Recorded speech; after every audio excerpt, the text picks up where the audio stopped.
கோவிந்தான் அழைத்த அழைப்பல்லவா அவளுக்கு புடவையை தந்து மானத்தை காத்தது.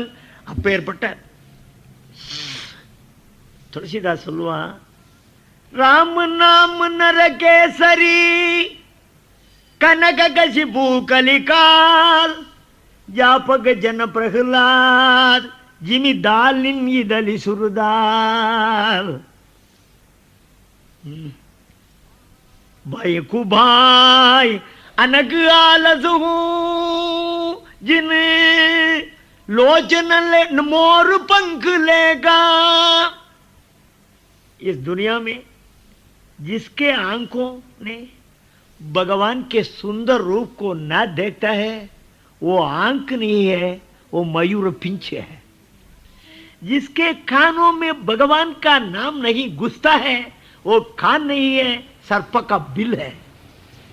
जिसके सिर भगवान के पादार विंदों में न मुड़ती है वो सिर नहीं है, तुम्बरी है, पारांगल। प्रियदा, मैं हिंदी भाषा में बोलने की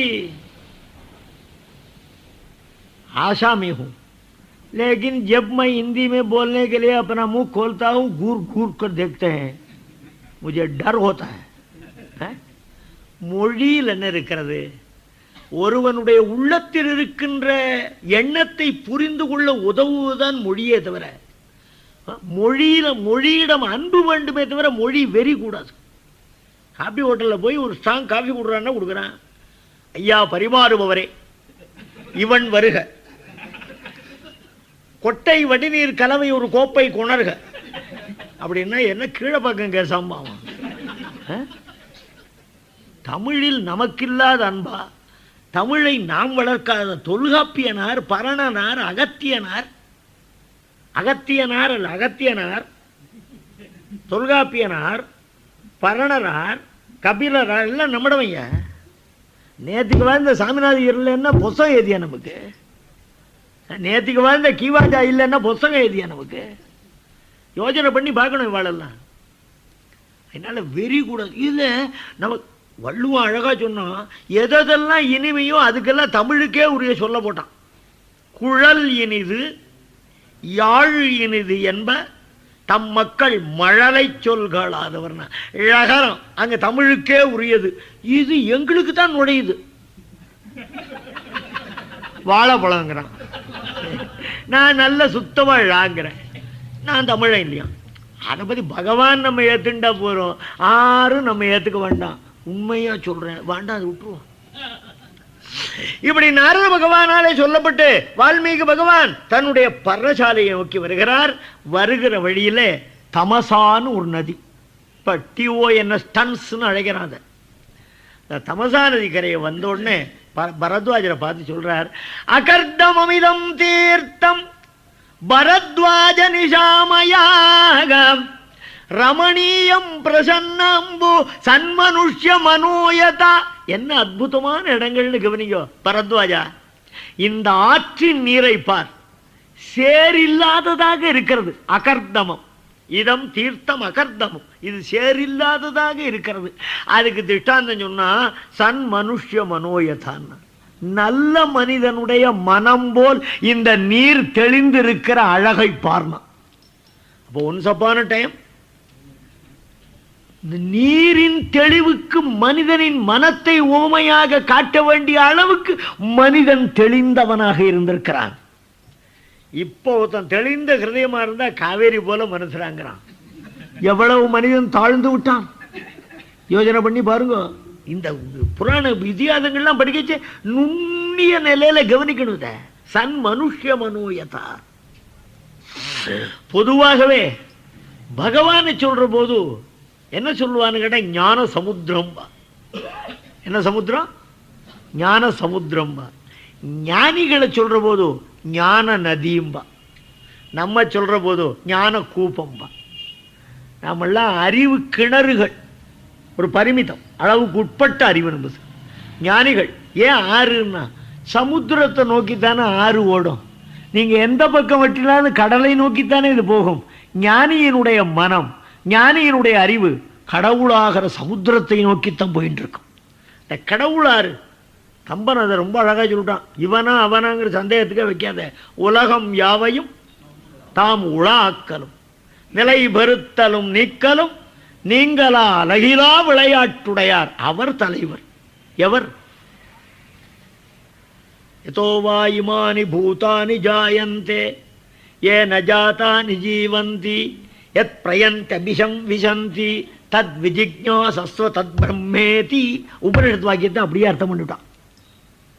படைக்கிறவன் காக்கிறவன் அழிக்கிறவன் எவனோ அவன் தலைவன். இதை வச்சுத்தான் இங்கிலீஷ்காரன் கடவுளுக்கு காடுன்னு பேர் வச்சான். G to generator, O to operator, D to destroyer, God. புரியுறதா உங்களுக்கு? அந்த காடை தொழாதவன்லாம் ஆடுறான, திருப்பி போடுறான். அவ்வளவுதான். நீங்களே புரிஞ்சுக்கிறீர்கள், அதிகமாக சொல்ல வேண்டியதில்லை. அப்படி அந்த பெரியவா புண்ணிய நதிகளை பார்த்தா அதில் ஒரு ஸ்நானம் பண்ணாதே, ஒரு தர்ப்பணம் பண்ணாதே போக மாட்டான். நதிக்கரை காவேரி கரையில் வந்துட்டு இருப்பான். அதுக்கு போய் வெந்நீரில் குளிக்கலாமே. அப்படி இந்த உடம்பை வளர்த்து நீ என்ன பண்ண போற? ஸ்திரமா இது? ஏன் சார் உபன்யாசத்துக்கு வரல? பனியா இருந்தது சார்.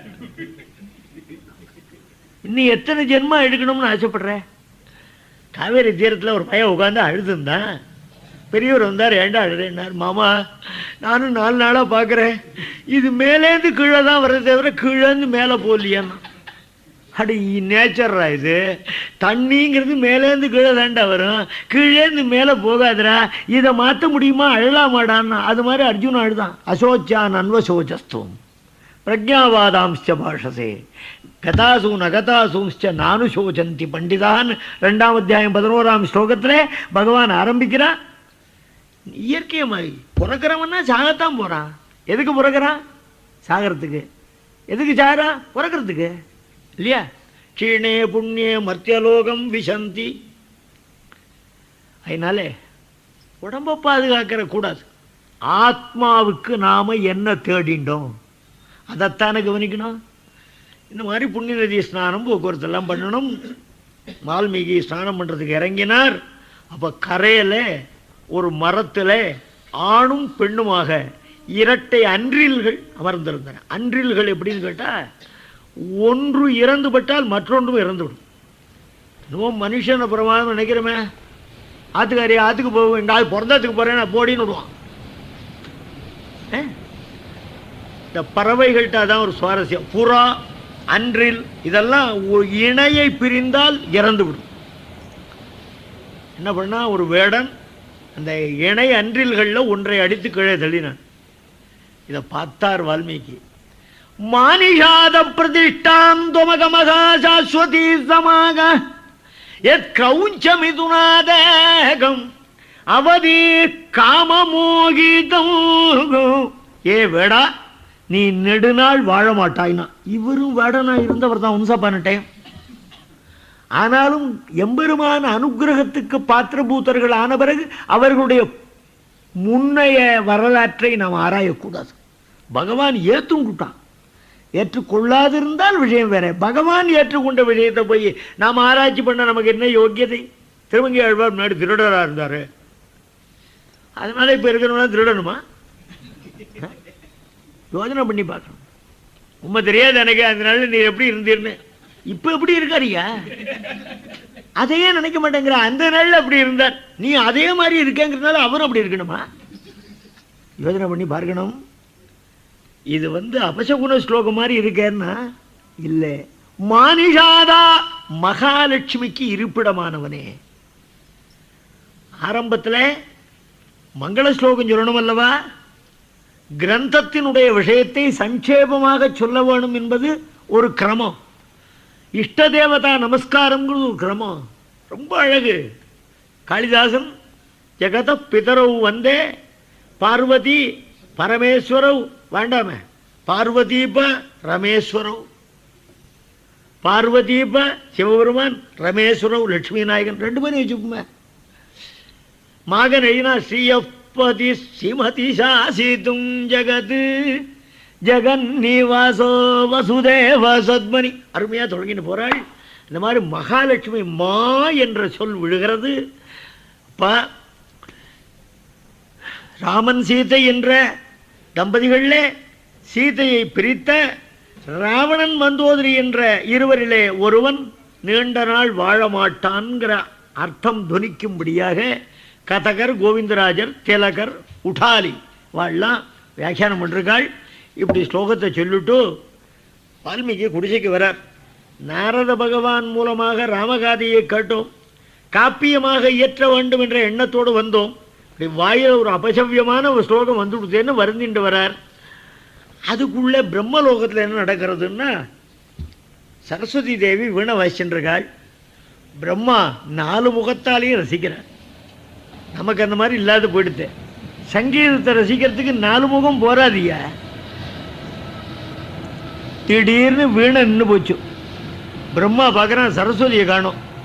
எடா சரஸ்வதியை காணுமே எங்கடான்னு பார்த்தா பூலோகத்தில் இறங்கி வால்மீகி நாக்கில் போய் ஏறி உட்காந்துட்டாவா ராமாயணம் பண்ணுறதுக்கு. பிரம்மா ஆத்துக்காரி போனான்னு ஃபாலோ பண்ணிட்டா வந்தான். வால்மீகி குடிசையில் அவன் நாக்கில் ஏறுறா. இவனும் வால்மீகி குடிசையில் வந்தான். வந்தோடனே வால்மீகி பகவான் அவரை உபச்சாரம் பண்ணுறார், நமஸ்காரம் பண்ணுறார், ஆசனம் கொடுக்குறார். வயது, கல்வி, நடத்தை, வயது, கல்வி, நடத்தை இவைகளாலே பெரியவர்களாக இருப்பவர்கள் வரும்பொழுது ஒருவன் அமர்ந்திருப்பானால் அவனுடைய பிராணவாயு மேலே கிளம்பத் தொடங்குகிறது. எழுந்து வணங்கினால் மேலே செல்லத் தொடங்கிய பிராணவாயு உள்ளே இருந்து ஆயுளை நீட்டுகிறதுன்னு மனு சொன்னான்.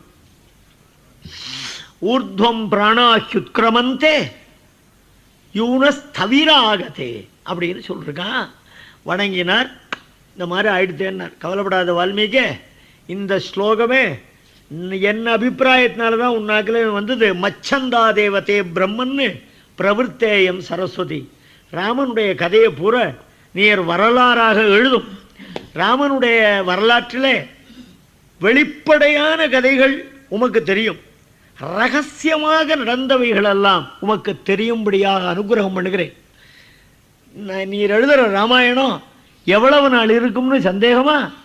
ஆறுகளும் மலைகளும் நதிகளும் உள்ளளவும் உம்முடைய ராமகாதை உலகில் சீரும் சிறப்புடன் விளங்கும்.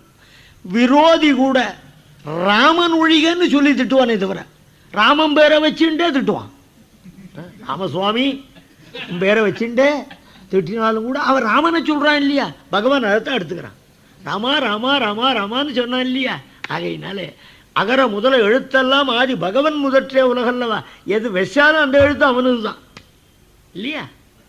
ஆகையினாலே குரு ராமகதாம் புண்ணியம், புண்ணியமான ராமகதையை பண்ணுன்னு சொல்லிட்டு போகிறார்.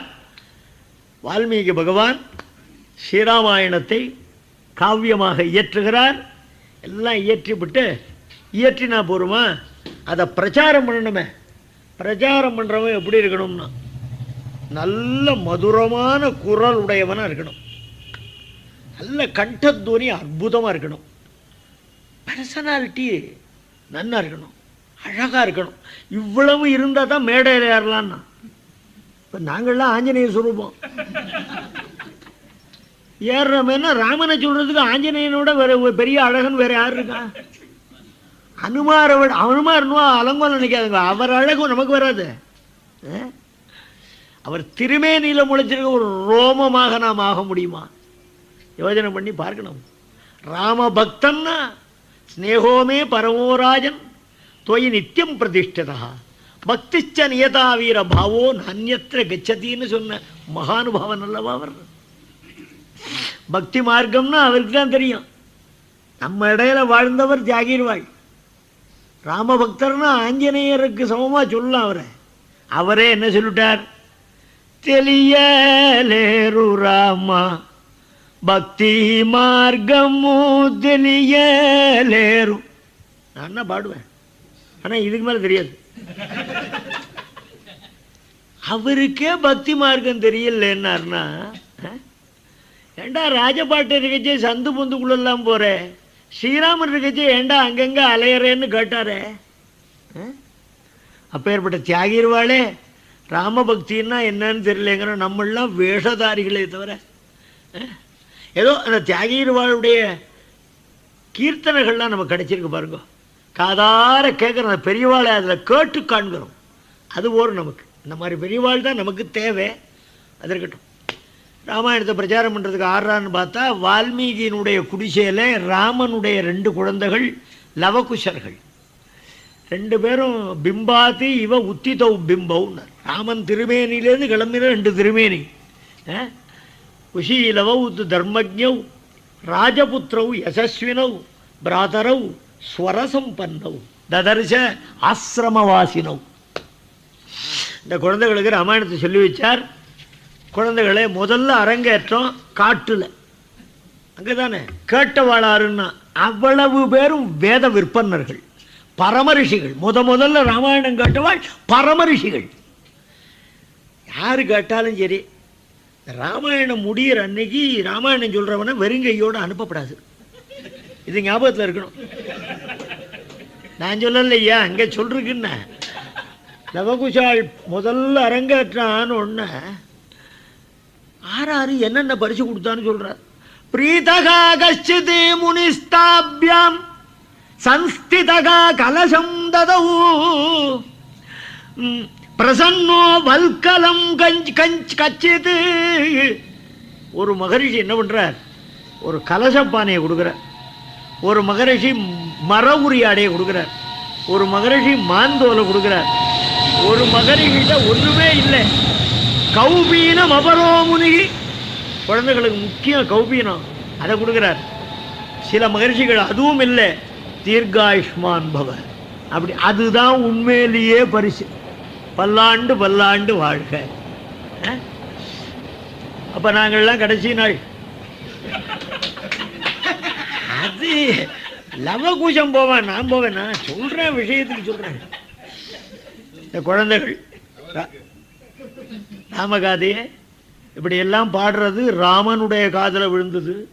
குழந்தைகளை வரவழைச்சு தன்னுடைய அரண்மனையிலே சபை கூடி கதையை கேட்குறான். எதை கேட்குறான்? ராமாயணத்தை. ராமாயணத்தை போய் ராமன் கேட்க தன் சரிதியை கேட்கலாமான்னா, ராமாயாக அயனம் சீதையினுடைய கதைன்னு அவன் கேட்டான்.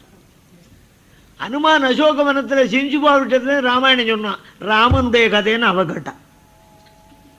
ராமஸ்ய அயனம் ராமாயாக அயனம். அவ கேட்டது ராமஸ்ய அயனம், இவன் கேட்டது ராமாயாக அயனம். பிராட்டியை பிரிஞ்சிருக்கான், அவ கதையை ஆனந்தமா கேட்கிறான் தன் குழந்தைகள் வாயினாலே. குழந்தைகள் ஆரம்பிக்கிறது முதல்ல தேசத்தை சொல்லணும். கோசலோ நாம முதிதகா ஸ்பீதகா ஜனபதோ மகானு நிவிஷ்டகா சரயூ தீரே பிரபூத தனதான்யவானு. கோசலம்னு ஒரு நாடு, மக்கள் களிப்போடு வாழ்ந்த நாடு, வளம் நிறைந்த நாடு. என்ன அருமையா சொல்றான், சரயூ நதியின் கரையிலே அமைந்த நாடுன்னா. பகவான் பிறக்கிற இடமெல்லாம் ஒரு பேங்க் ஆஃப் த ரிவர் தான் இல்லையா? கண்ணன் பிறந்தது யமுனா நதி தீரத்திலே, ராமன் பிறந்தது சரயூ நதி தீரத்திலே, திருவரங்கன் வந்து எழுந்தருளியது திருக்காவேரி கரையிலே, தமிழ் மகள் ஒலுவோச்சுவது கூவத்தின் கரையிலே அல்லவா? அந்த நிலைமையில கோசலம்னு தேசம். அந்த தேசத்திலே வாழ்ந்த மக்கள் அனைவரும் மிக பெண்களெல்லாம் கற்பிற்சிறந்தவர்களாக, ஆண்களெல்லாம் தம் மனையாளை தவிர இன்னொரு பெண்ணை கண்கொண்டும் நோக்காதவர்களாக இருந்தார்கள். அந்த ஊரில் மழை பெய்யுது. ஊருக்கு முக்கியம் வளம் எது? மழை தானே. நான் மழையை கம்பன் சொல்கிறேன், அதை சொல்கிறேன். மழை பெய்யறதுன்னு பிரமாதம் இல்லை, அதை கம்பன் சொல்கிறேன். அழகு கவனிங்க. காவேரியை வச்சுட்டான் யமுனை இது சரையூன்னு. நீரணிந்த கடவுள் நிறத்தவன் ஆரணிந்து சென்று ஆர்களிமேய்ந்து அகில் சேரணிந்த முலை திருமங்கைதன் வீறு அணிந்தவன் மேனியின் மிண்டவே. நம்ம 2 பேரையும் ஸ்மார்த்தாலையும் வயிற்று வாழியும் ஒன்றுபடும் கூட பாவி இளைஞரான் இந்த பாட்டில். என்ன சொல்றான்? இந்த மழை மேகம் எங்க இறங்கி நீர் மொண்டு போகிறது? மழை தண்ணி வருது ஐயா, மேகத்துக்கு மீறேது கடல்ல. கடல்ல இறங்குற போது மேகம் வெள்ளவுளேர்னு வெளுத்திருக்கும், உள்ளுக்குள்ள பழம் இல்லை. அது கடல்ல நீரை பருகி மேலே ஏறுற போது கனங்கரேர்னு பளபளன்னு கருத்திருக்கும். வெந்நீர் அணிந்த சிவபெருமான் போல் வெளுத்திருந்த மேகம் நீரை மொண்டு கொண்டு மேலே பெய்ய போகிற கார்முகில் போன்ற திருமாலின் நிறத்தோடு எரியது. ரெண்டு தெய்வத்தையும் கொண்டு சேர்க்கிற பாருங்க. நீர் அணிந்த கடவுள் நிறத்தவான் ஆரணிந்து சென்று ஆரகில் மைந்து திருமாதை வீறு அணிந்தவன் மேனியின் மீண்டவே. சரிவுல அந்த மழையினால வெள்ளம் பெருகிறது. வெள்ளம் எப்படி பெருகிதுன்னா, நீதி தவறாத மன்னனுடைய புகழ் நாளுக்கு நாள் வளர்வது போல. என்ன அருமையான ஓமை காட்டுறான்னு பாருங்க. நீதி தவறாத மன்னனுடைய புகழ் நாளுக்கு நாள் ஓங்குவது போல தகுந்த அந்தணன் கையிலே அளித்த தானம் 10 மடங்காக பெருகுவது போல. சத்பாத்திர தானம் பண்ண ஞான முன்னிய நான்மறையாளர்னா, ஞான முன்னியன்னா பகவானை பற்றிய அறிவுடையவர்களான ஞானிகள் கையிலே தரப்பட்டதான். ஒரு ரூபா கொடுத்தேன்னா நாளைக்கு 10 ரூபா உங்களுக்கு வரும். அந்த மாதிரி ஆள் இல்லையே கொடுக்கறதுக்கு தான் கஷ்டப்படுறோம் நீங்க நினைச்சீங்க. அதுதான் வந்திருக்கேன். ஞான முன்னிய நான்மறையாளர்கள் தானம் என்ன தழைத்தது நித்தமே. அப்படிப்பட்ட மழை வளம் சிறந்த நீர்வளம் சிறந்த ஊரு. அந்த ஊர்ல தினம் டான்ஸ் கச்சேரி நடக்கிறதுன்னு கம்பன். என்ன டான்ஸ்? அந்த ஊருக்கு எது தலைநகரம், கேபிட்டல் சிட்டி? அயோத்தியா நாம நகரி தத்ராசீத் லோக விஸ்ருதா மனுனா மானவேந்திரேன யா புரி நிர்மிதாஸ்வயம். மனுவினால் நிர்மிக்கப்பட்ட ஊர் அயோத்தின்னு பேரு. அந்த பரமபதம் இருக்கு பாருங்க, வைகுண்டம், அதுக்கும் அயோத்தின்னு பேரு. அந்த வைகுண்டமே இங்க வந்துடுத்தோம். அந்த அயோத்தி என்ன பாடுபட்டு இருக்குன்னு யாருக்கு தெரியும்? அயோத்தியா நாம நகரி தத்ர ஆசீத் லோக விஸ்ருதா. அந்த ஊர்ல நடனம் நடக்கிறதா. ஆறு நடனம்னா இந்த கம்பனுடைய கற்பனை திறனை பாருங்கள். இப்பதான் சொன்னேன், தட்டேந்தி வருகிறார்கள். 1 கொடுத்தா நாளைக்கு 10, 10 கொடுத்தா நாளைக்கு 100, 100 போட்டா 1000, அதுக்கு மேலே சொல்ல மாட்டேன். அதனால 15 நாள் 100 போட்டேன்னா 1500 ரூபா தான் உங்களுக்கு. 1.5 லட்சம் 15 நாள் கழிச்சு தான் பெருகும். என்ன போட்டேன் நேற்றுக்கு, இன்னைக்கு வரலையானா வராது. அதனால தண்டலை மயில்களாட தாமரை விளக்கம் தாங்க கொண்டல்கள் முழவி நேங்க குவளை கண் விழித்து நோக்க தெண்டிரை அடினி காட்ட தேம்பிழி மகரையாழின் வண்டுகள் இனிது பாட மருதம் வீற்றிருக்கும் மாதோ. மருத நிலத்தை சொல்றான், ஒரு அரசனா ஓமிச்சு சொல்றான். குளிர்ந்த சோலைகளிலே மயில்கள் கலாபத்தை விரித்து நடனமாடுகின்றனவாம். கவனியுங்கள்.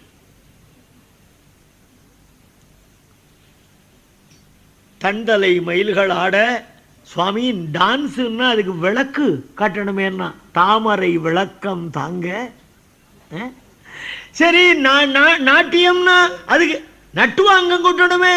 கொண்டல்கள் முழவினங்க மேகம் அப்படி லேசா இடிக்கிறதான் நட்டுவாங்க கொட்டுற மாதிரி இருக்கிறான். இந்த நடந்த ஆறு பார்த்தா குவளை பூக்கள் கண் விழித்து நோக்க. ஐயா டான்ஸ்ன்னா அதுக்கு ஸ்கிரீன் எழுத்து விடணுமேன்னா சரையூ நதியிலே கரையில் வந்து மீளுகிற அலைகள் திரை இழுத்து விடுற மாதிரி இருக்கான். வண்டுகள் இனிது பாட மருதம் விற்றிருக்கிறது. அதுக்கு மேல இன்னும் ஒண்ணு சொல்றேன், அந்த பாட்டை கவனிக்க. சேலுண்ட உண்கணாரில் நீங்க என்னையே கவனிக்கணும். தட்டை கவனிச்சேன்னா தட்டி போடும். அதனால ஏதோ பையில கையை விட்டு அப்படி எழுந்திருக்கோ போட்டுடணும். அப்புறம் ஆத்துக்கு போச்சு, ஐயோ வாங்க வச்சிருந்தேனே போட்டேன்னு அப்புறம் என்ன கவனிக்கும். சேலுண்ட உண்கணாரில் திரிகின்ற செங்காலன்னம் மாலுண்ட நளின பள்ளி வளர்த்திய மழலை பிள்ளை காலுண்ட சேற்று மேதி கன்றுள்ளி கனைப்பச்சோர்ந்த பாலுண்டு செய்த பச்சை தேரை தாலாட்டும் பண்ணி. இந்த இயற்கை என்ன அழகா சொல்ற பாருங்க. அந்த அயோத்தி மாநகரில் வாழ்கின்ற மாதர்கள்லாம் கயல் மீனை வென்ற கண்ணை உடையவர்கள். அவர்கள் அப்படி தெருவில் நடந்து போனால்னா உலகத்திலேயே நடைக்கு சிறந்தது எது? அன்னம். அன்ன நடையாள், மின்னல் இடையாள், பின்னல் சடையாள் இல்லையா? அன்னம் நடையட அன்ன நடைய அணங்கேன்னு திருமங்கேழ்வர். அன்ன நடைய அணங்கே மடல்ல. இந்த அன்னப்பறவைகள்லாம் இந்த கோசல அயோத்தியிலே வாழ்கின்ற பெண்கள் தெருவிலே நடக்கும் பொழுது அவர்களை போன்ற அழகிய நடையை பயில வேண்டும் என்ற கருத்தாலே அவர்கள் பின்னே போகின்றனவாம். அன்னம்தான் சிறந்த நடை. அன்னமே பெண்கள் நடையை பார்த்து கத்துக்கிறதாம். சேல் உண்ட ஒன்கணாரில் திரிகின்ற செங்கால் அன்னம். அந்த அன்னப்பறவை என்ன பண்றதா, தன்னுடைய குஞ்சே மலர்ந்த தாமரையாகிற தொட்டிலே கிடத்தி விட்டு அப்படி பெண்கள் பின்னால போடுறதா. கொஞ்ச நாள் கழிச்சு அன்னத்தின் குஞ்சு கண் விழித்து பார்க்கிறதாம். அருகே தாயில்லை, வயிற்றிலோ பசி, கதறுகிறது. பக்கத்திலே குட்டை, அதில் எருமைகள் மூழ்கி விளையாடுகின்றன. இந்த அன்ன குஞ்சின் ஒலி கேட்ட உடனே எருமைகளுக்கு தங்கள் கன்றுகளின் நினைவு வந்ததாம். ஐயோ, நம்மை பிரிந்து இந்த குஞ்சு போல் தானே அவை கதறும்னு தன் கன்றை நினைத்த உடனே முலை வழியே பால் சொரிய, அந்த பாலை மாடுகள் சொரிந்த பாலை தாமரை மலரில் இருந்த அன்னத்தின் குஞ்சு பருகி தாமரையிலே படுக்க, தவளைகள் தாளாட்ட, மீன்கள் அதை நன்றாக கமல மலரை ஆட்ட, அன்னத்தின் குஞ்சு கமல மலரை விட்டு நீங்காத அயோத்தி மாநகரம். சேலுண்ட உண்கணாரில் திரிகின்ற செங்காலன்னம், மாலுண்ட நளினப்பள்ளி வளர்த்திய மழலை பிள்ளை, காலுண்ட சேற்றுமேதி கன்றுள்ளி கனைப்ப சோர்ந்த பாலுண்டு துயில பச்சை தேரை தாளாட்டும் பண்ணை.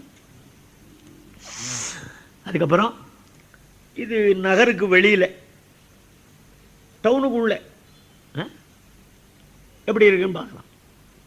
குப்பை கொட்டிருக்கான் தெரு ஓரத்தில். அந்த குப்பையில் சேவல் இருக்கு பாருங்க, சேவல். அது குப்பையை கிளறும், ஏதான தானியம் கிடைக்குமான்னு. கிளறினா குப்பையில் பூரா ரத்தனத்தை கொட்டியிருக்கான். நம்மெல்லாம் இப்போ இல்லாத போயிட்டோம், ஓடி இருக்க மாட்டோம். அத்தனை சேவல் என்ன பண்றது, ஒரு ரத்தனமா எடுத்து விட்டெறிகிறது. அதுக்கு இருந்து என்ன பிரயோஜனம்? இது விட்டெறிஞ்ச ரத்தனத்தை மரத்திலேருந்து குருவி பார்க்கறது. நம் மனைவி பிரசவிக்கிற வேளையிலே பிரசவ அறை விளக்காக இது பயன்படுமேன்னு சேவல் எரிந்த மணியை கொண்டு போய் கூட்டில் உயிக்கும் குழாங்கள், குருவி குழாங்கள் வாழ்கின்ற அயோத்தி மாநகரம். பொதுவாக ஒன்று சொல்லிட்டு போமேன்னா, அந்த ஊரில் அகால மிருத்யு இல்லைன்னா, காலமில்லாத காலத்தில் யாரும் சாக மாட்டான்னா. ஏன் சாக மாட்டான்னா, ஒரு பய கூட மாம்சம் சாப்பிடாதவன். அதனால் அங்கே அகால மிருத்யு கிடையாது. மாம்சம் சாப்பிட்டா கொலஸ்ட்ரால் டக்குன்னு ஆற்ற அடைச்சிடும். வள்ளுவன் சொன்ன, கொல்லாமை மேற்கொண்டு ஒழுகுவான் வாழ்நாள் மேல் செல்லாது உயிர் உண்ணும் கூற்றுன்னா. கொல்லாமை மேற்கொண்டு, கொல்லாமை என்ற விரதத்தை மேற்கொண்டு ஒழுகுவான் வாழ்நாள் மேல் யமன் கூற்றுன்னு யமனுக்கு பேர், அவன் வரமாட்டான்னா. இப்போ வள்ளுவனை பற்றி பேசத்தையே ஒரு பிளேட்டை அடிச்சு விட்டு தான் ஏறுறான். என்ன பிரயோஜனம்? வள்ளுவன் சொன்னபடி நடக்கிறோமா அப்படிங்கிற நம்ம கவனிக்கணும் இல்லையா? அதை சொன்ன வேற ஒன்றும் இல்லை. அதுக்கு மேலே அயோத்திக்கு ஒரே ஒரு சிறப்பை சொன்னால் அதையும் சொல்லிவிடுறேன். வன்மையில்லையோர் வறுமையின்மையால், திண்மையில்லை நேர்ஜெருணரின்மையால், உண்மையில்லை பொய்யுரையில்லாமையால், உண்மையில்லை பல்கல்வி ஓங்கலால். அந்த அயோத்தி மாநகரில் வள்ளலே கிடையாதுன்னு விட்டான் கம்பா. அந்த அயோத்தி மாநகரில் பலமுடையவர்களே கிடையாதுன்னா. அந்த அயோத்தியிலே உண்மை பேசுபவர்களே கிடையாதுன்னா. அந்த அயோத்தியிலே அறிஞனே கிடையாதுன்னா. இந்த 4 பேர் தான் நாட்டுக்கே சிறப்பு. இந்த 4 இல்லாத நாடு ஒரு நாடான்னா, ஐயா ஒருவன் வள்ளல்னு இன்னொருவனாலே புகழப்பட வேண்டுமானால் அப்போ ஒருத்தன் பெறுகிறவன் இருக்க வேண்டும் அல்லவா? யாச்சகன் இருந்தா தானே கொடுத்து உதாரணம்னு பேர் வாங்கலாம். அந்த ஊர்ல எல்லாருமே கோடீஸ்வரன், எவனுமே ஆர்டியும் கை நீட்டல. ஆகையினால வள்ளல் தன்மை வெளிப்பட வாய்ப்பில்லை. இந்த ஊர்ல பலமுடையவனே கிடையாதுன்னா எதிரின்னு ஒருத்தன் வந்தா தானே பலத்தை பயன்படுத்த வாய்ப்புண்டு. அஜாத சத்ருவான தசரதன் ஆட்சி புரிந்த காலத்திலே யார் உள்ள நுழைய முடியும்? பலப்பெருமை தெரியல. அந்த ஊர்ல உண்மை பேசி போனே கிடையாதுன்னா. ஏன்னா பொய் என்று ஒன்று இருந்தாலல்லவா பிரித்து பார்க்க முடியும். அந்த ஊர்ல அறிஞன் கிடையாதுன்னா 100 முட்டாள் இருந்தா ஒருத்தனை அறிஞன்னு கொண்டாடுவான். எல்லாருமே பேரறிஞன். ஆகையினால ஒருவனை அறிஞர் என்று எடை போட முடியாத அளவுக்கு அந்த நாடு இருந்தது. அந்த நாட்டிலே தசரதன் என்ற மன்னன் ஆள்கின்றான். தஸ்யாம் புரியாம் அயோத்தியாயாம் வேதவிது சர்வசங்கிரகாம் தீர்க்கதரிசி மகாதேஜாகாம் பௌரஜானபத பிரியகாம் இக்ஷ்வாகூணாமதிரதகாம் யஜ்வா தர்மபரோவசி மகரிஷி கல்பகாராஜரிஷிகி த்ரிஷு லோகேஷு விஸ்ருதகாம் பலவான் நிகதா மித்ரகா மித்ரவான் விஜிதேந்திரியகா தனைச்ச சஞ்சயச்சான்யைஹ சக்கர வைஸ்ரவணோபமஹ யதா மனுகு மகாதேஜாகா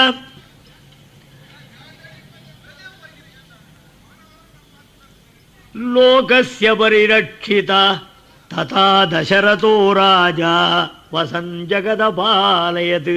தசரதன் மகாராஜா. ஒரு மகாராஜாவுக்கு என்னென்ன குணங்கள்லாம் வேணுமோ அத்தனையும் இருந்ததுன்னு விட்டான். இதில் சொன்னது பூரா அதுதான். வேதவித்து, வேதங்களை அறிந்தவன். வேத வித்துன்னா வேதத்தை விற்கிறவன் அர்த்தம் இல்லை. வேதத்தை அறிந்தவன், வேதத்தின் பொருளை அறிந்தவன். அதுக்கு மேலே தீர்க்கதரிசி, தீர்க்காலோசனை உள்ளவன். மகா தேஜஸ்வி, நாட்டு மக்களின் அன்பையெல்லாம் கவர்ந்தவன். அந்த ராஜ்யம்தான் நிலைக்கும். குடிதழி கோலோச்சும் மாநில மன்னன் அடிதழி நிற்கும் உலகுன்னு நீ கன்னியாகுமரி கடல் நடுவில் நிற்கிறானே இந்த மாகவிஞன் சொன்னான். குடிதழி கோலோச்சும் மாநில மன்னன் அடிதழி நிற்கும் உலகு. சேக்கிழார் பெருமான் சொல்றார், மாநிலங்காவலன் ஆவான் மண் உயிர் காக்கும் காலை தான் அதனுக்கு இடையூறு தன்னால் தன் பரிசனத்தால் ஊனமிகு பகைத்திறத்தால் கள்வரால் உயிர் தம்மால் ஆன பயம் 5ம் தீர்ப்பான் அல்லனோ அரசன்னர். அப்படி தசரத மகாராஜா ஆண்டு வருகிறான். அவனுக்கு 3 பத்னிகள், கௌசல்யா, கைகேயி, சுமித்ரா என்று 3 பத்னிகள். அந்த ஊர் மக்கள்லாம் எப்படி இருந்தாள்னா, அதான் முக்கியம். மக்களை கொண்டுதான் அரசை தீர்மானிக்க வேண்டும். காமிவான கதர்யோவான்னா அந்த ஊரில் காமம் உள்ளவன் கிடையாது, கருமி பய கிடையாது, ஈயா லோபி கிடையாது. அந்த ஊரில் குடுமி இல்லாத தலை இல்லை. நாகுண்டலி, நாமகுட்டி, நாஸ்ரக்வி, நால்போகவானு. கொஞ்சோண்டு சக்கரை போடுங்க. ஏமாமா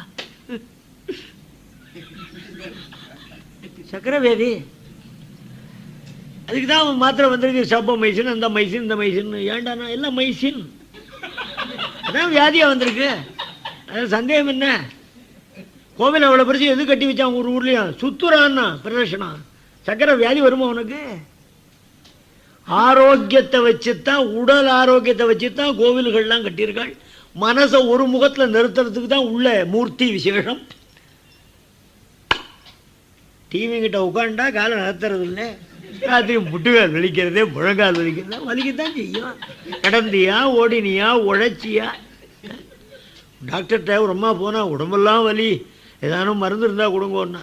மாமி தெரியாத உளுந்து ஊற போட்டேன் ஒரு அரைப்படி, கொஞ்சம் அரைச்சின்னு இருக்கோம், நான் உங்களுக்கு வேண்டி ஆப்ரேஷன் பண்ணணும் எடுத்துகிட்டு வரேன்ட்டு போனான்.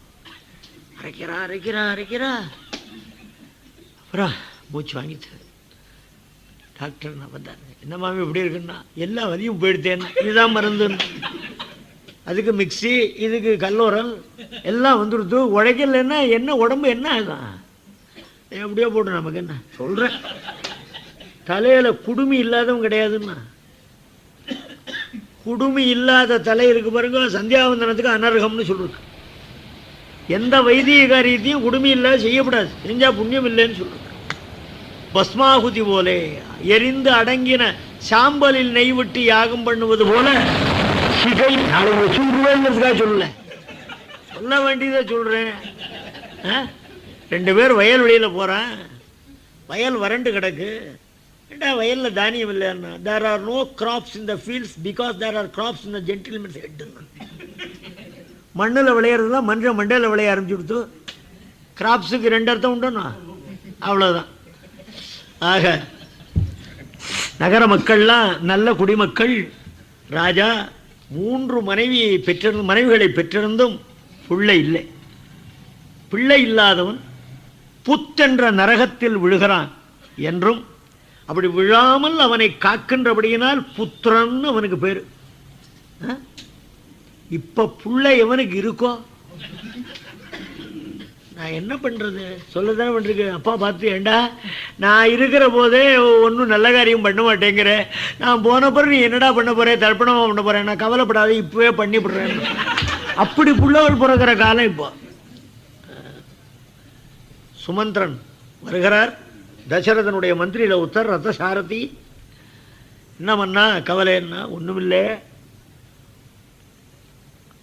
60,000 ஆண்டு மாண்டுற உரு பகை ஒடுக்கி இவ்வுலகை ஓம்பினேன்.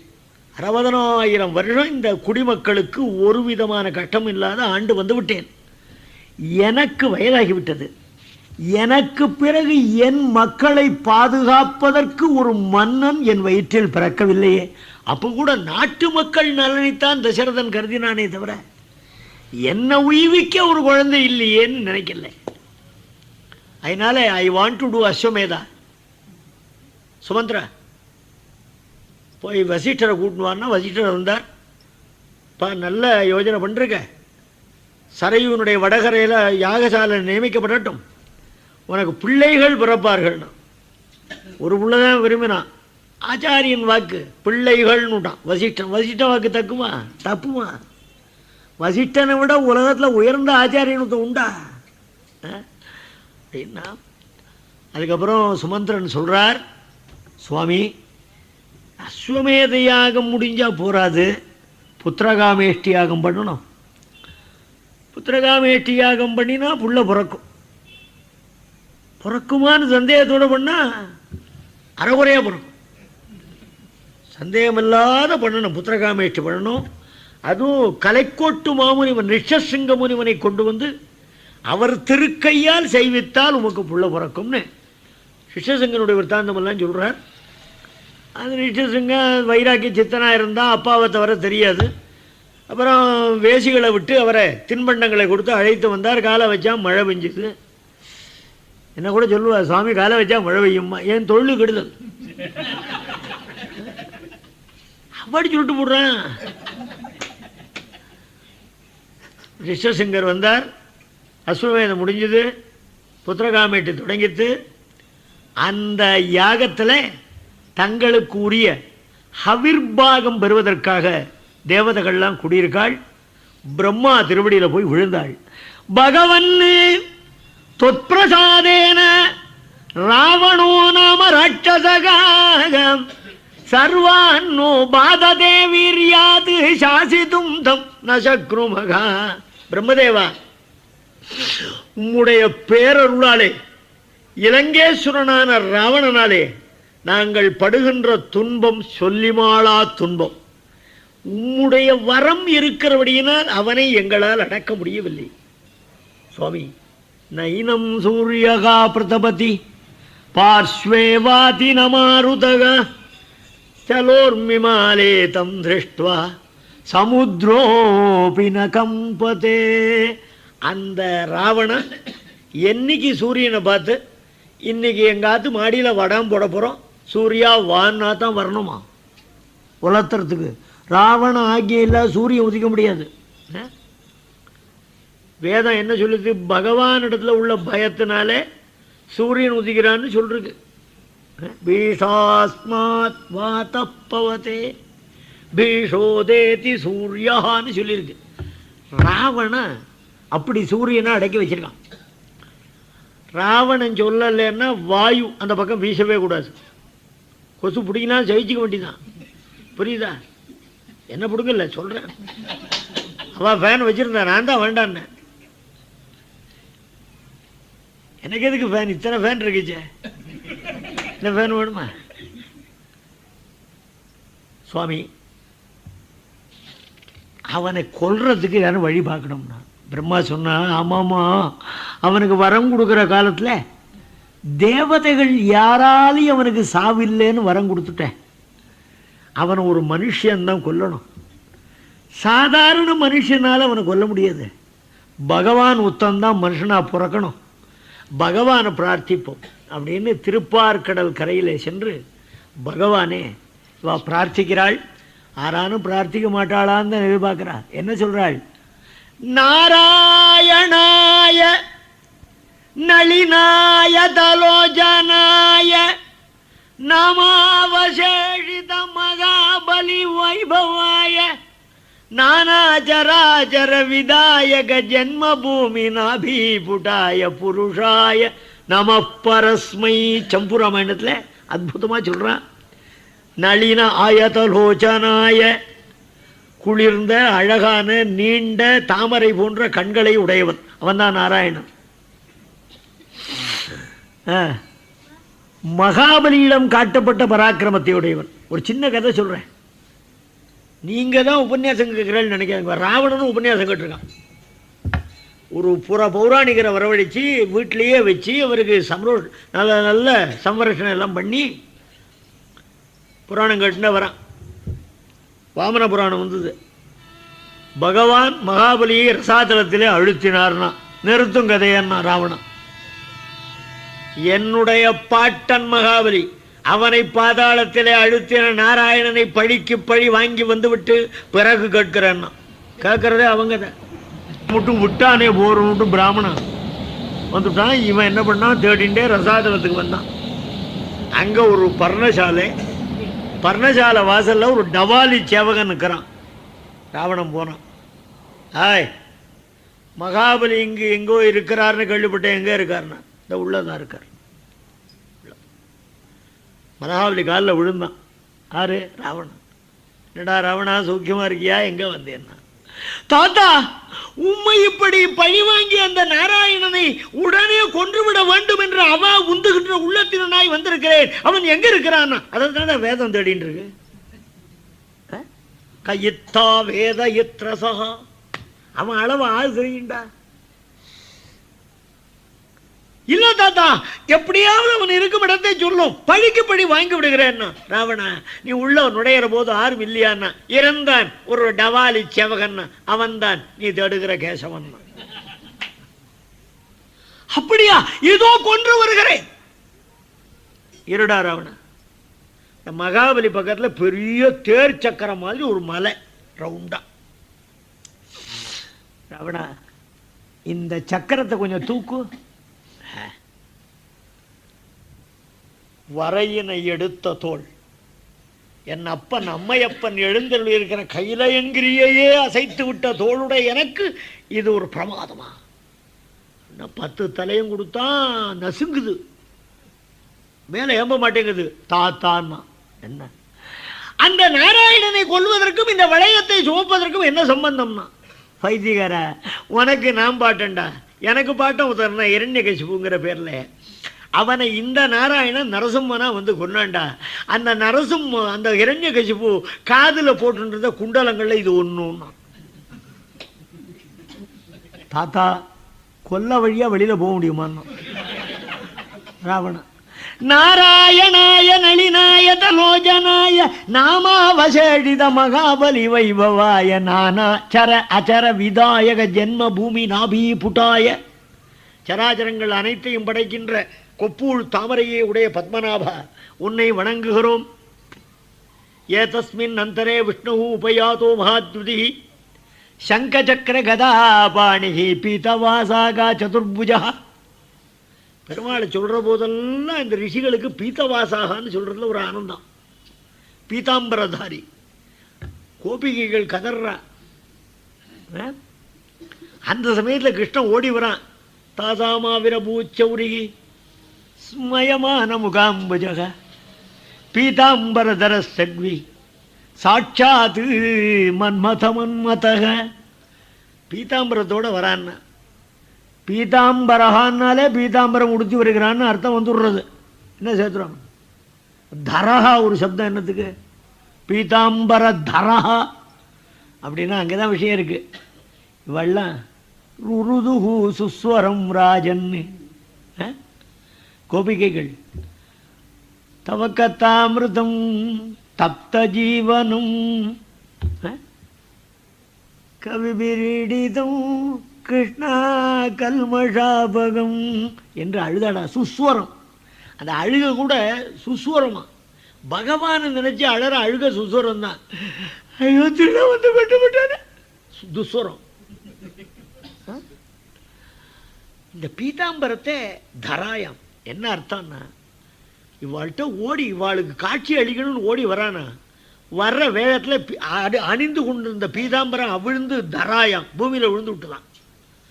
அந்த ஆடை அவிழ்ந்தது தெரியாமல் ஆர்த்தர் துணி கேட்டு ஓடி வருகிறான்னு பீதாம்பர தரஹா அல்லது பீதாம்பரம் தாரயதி.